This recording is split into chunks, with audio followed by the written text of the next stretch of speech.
Hey, I'm David, and this is Callie, and we are the Murrays.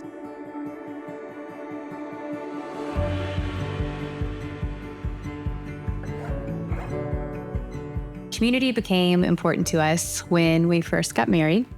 David joined the military and we moved to California. And I remember wanting to have people over and realizing, well, there's like our landlord or the person we bought the thing from on Craigslist. And we had no friends. We knew nobody.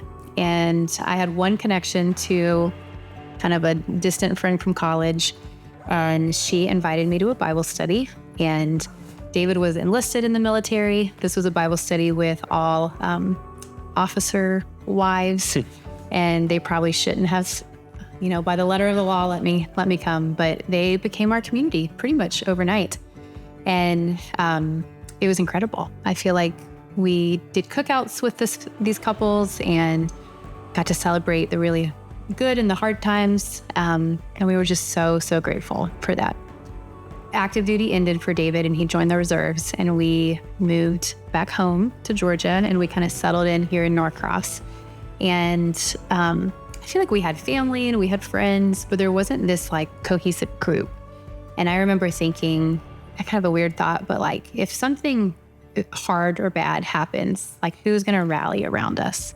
And at this point we were kind of driving kind of far for church, going on the occasional Sunday. And we ended up, around that time, I feel like getting real connected to Northlands. Yep. And kind of building that church community. And I remember seeing the idea of community in action when our friends, Jonathan and Emily Settle, when their daughter was diagnosed with cancer. And we watched the church rally around them and in prayer, and then meals and childcare and packing their hospital bags and, Yeah. And then David deployed in 2020.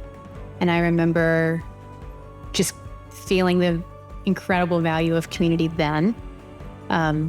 We dropped David off at the airport, me and the girls, and came home to a table full of gifts and cards, just saying like, well, that was hard, but you're not going to do it by yourself.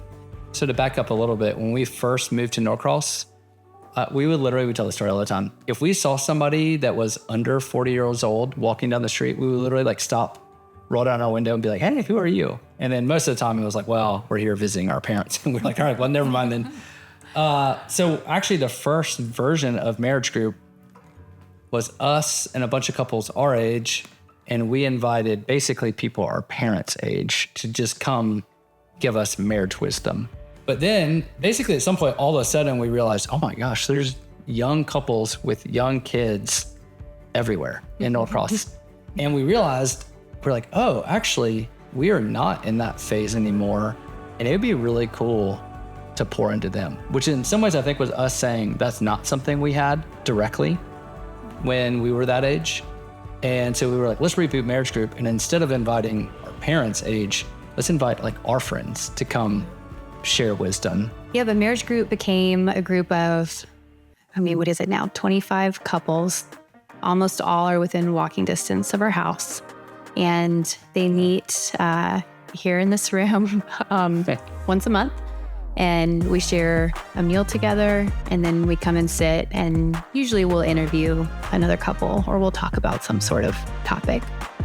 And it's one of my favorite nights of the month.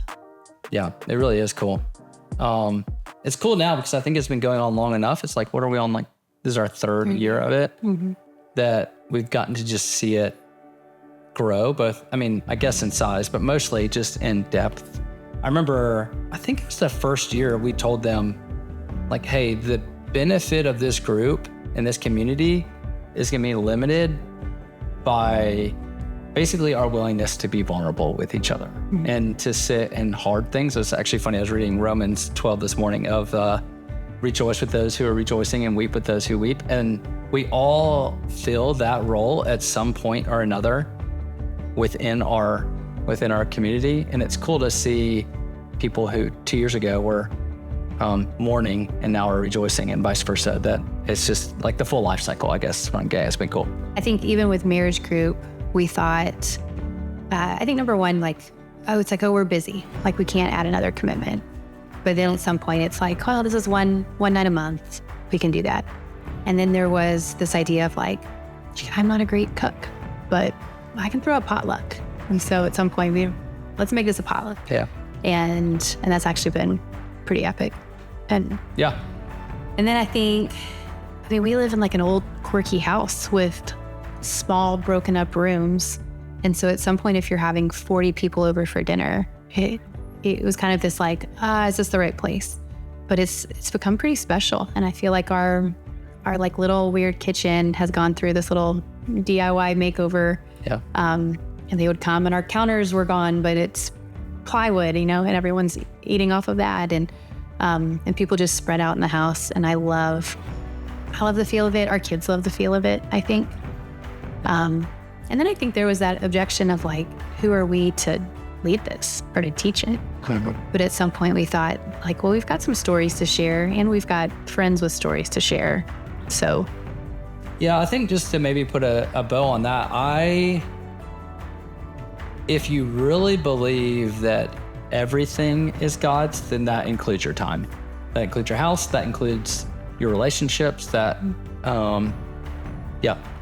And I think that's just something that I would have said, but when it came down to it, I would hold on to tightly, and I've had to let go of a lot of that. But I think it's been really cool to be surrounded by people who are making us better. Like this is where we benefit. I think just the older I get, the more I realize I am a product of the people I spend time with. Like I think in your teens and your 20s, you think, look what I've made myself into. And then in your 30s and 40s, you think, look what all these other people have formed me into.